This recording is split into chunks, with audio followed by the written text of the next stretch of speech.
Ten pałac był symbolem fortuny jednego z najbogatszych rodów Górnego Śląska. Za neogotycką fasadą kryje się historia ogromnego majątku, rodzinnych ambicji, wojennej ucieczki i powojennej przemiany rezydencji w szkołę.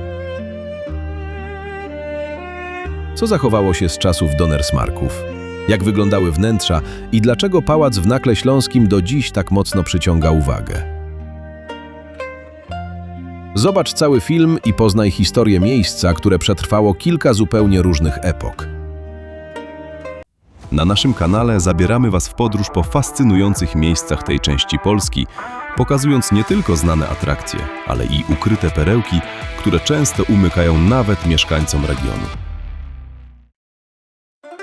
Ten pałac nie powstał wyłącznie po to, by zachwycać architekturą. Miał być znakiem pozycji i majątku rodu, którego fortuna rosła razem z przemysłowym Górnym Śląskiem. Dziś w Nakle Śląskim nadal stoi rezydencja Donnersmarków, budynek pamiętający arystokratyczny przepych, wojnę, utratę majątku i dekady szkolnej codzienności. To nie legenda o ukrytym skarbie, lecz materialny zapis realnego bogactwa jednej z najważniejszych rodzin związanych z historią regionu. Nakło Śląskie pojawia się w źródłach już w średniowieczu. Zanim wzniesiono obecną rezydencję, mogła znajdować się tutaj rycerska siedziba, a później murowany zamek. Pod koniec XVII wieku miejscowe dobra przeszły w ręce Henkel von Donnersmarków.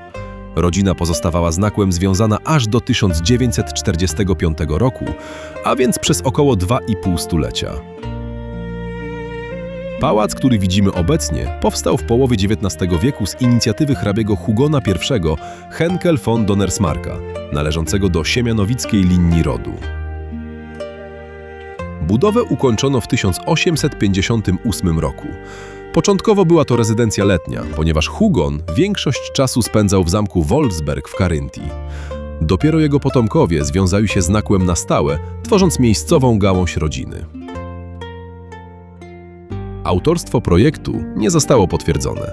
Wskazuje się jednak na wiedeńskich architektów Johanna Romano i Augusta Schwendenweina. Hej, hej! Pozwól, że na chwilę zatrzymamy się w tym momencie. Zostaw proszę łapkę w górę, zasubskrybuj nasz kanał i włącz powiadomienia o nowych filmach. To niewielki gest, który bardzo pomaga nam rozwijać naszą twórczość i tworzyć kolejne materiały. Budowla otrzymała formę nawiązującą do angielskiego neogotyku i architektury epoki Tudorów. Ostrołukowe okna, dekoracyjne szczyty, nieregularna bryła oraz wysoka wieża miały odróżniać pałac od zwykłej ziemiańskiej siedziby. Za wyglądem rezydencji stał ogromny majątek. Donnersmarkowie należeli do najbogatszych rodów przemysłowych Górnego Śląska. Ich pozycja opierała się na rozległych dobrach ziemskich, kopalniach, hutach i przedsiębiorstwach rozwijających się wraz z industrializacją regionu. Pałac w Nakle był więc czymś więcej niż domem. Pokazywał skalę możliwości rodziny, której wpływy wykraczały daleko poza jedną miejscowość. Po śmierci Hugona w 1890 roku rezydencję przebudowano. Jedną z najważniejszych zmian było podwyższenie wieży, która stała się najbardziej rozpoznawalnym elementem założenia. Po podziale Górnego Śląska i włączeniu Nakła do II Rzeczypospolitej, Donnersmarkowie pozostali na miejscu. W rodzinie zaczęto określać ich mianem polskiej linii. Ostatnim właścicielem pałacu był Łazarz V. Pod koniec II wojny światowej, gdy front zbliżał się do regionu, rodzina opuściła rezydencję i wyjechała do Szwajcarii. W 1945 roku majątek przejęło państwo polskie. Tak zakończył się okres, w którym pałac był rodzinnym domem Donnersmarków. Po wojnie wnętrza podporządkowano zupełnie innym potrzebom. Przez około 60 lat działała tutaj szkoła rolnicza, a przez pewien czas także internat. Dawne sale podzielono na mniejsze pomieszczenia, urządzono klasy i zaplecza. Kaplice przekształcono w umywalnie i toalety. Kolejne adaptacje zatarły jednak część dawnego układu i wystroju. Pod koniec XX wieku pałac przeszedł na własność powiatu tarnogórskiego. Po wyprowadzce szkoły funkcjonowała tutaj Galeria Barwy Śląska, a następnie rozpoczęto przygotowania do szerszego remontu. Część elementów konstrukcyjnych wymagała pilnego zabezpieczenia.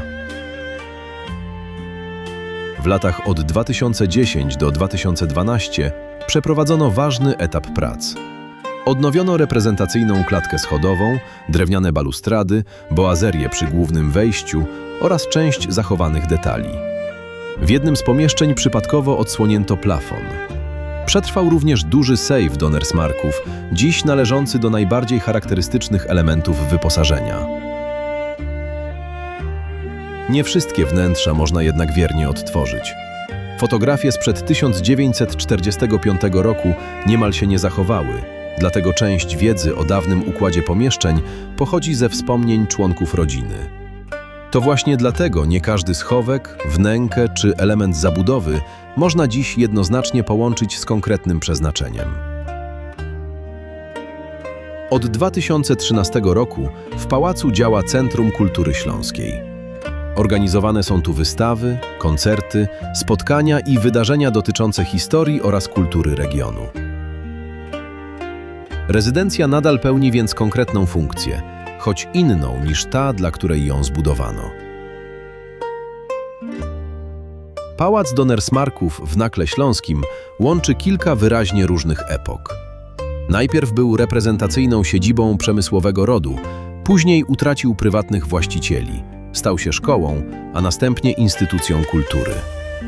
Jego elewacje noszą ślady czasu, a wnętrza pokazują zarówno to, co udało się zachować, jak i skutki wieloletnich przekształceń. Fortuna Donnersmarków nie była wyłącznie rodzinną legendą. Jej podstawą były kopalnie, huty, ziemia i przemysł, który zmieniał krajobraz całego Górnego Śląska. Ślady rodu pozostały w pałacach, parkach, kościołach, osiedlach i dawnych zakładach. Nakło Śląskie jest jednym z miejsc, gdzie te historie można odczytać szczególnie wyraźnie, nie jako opowieść o tajemniczym skarbie, lecz jako historię bogactwa, wpływów, utraty i kolejnych prób nadania starej rezydencji nowego znaczenia. Zachęcamy do pozostawienia łapki w górę i subskrypcji naszego kanału.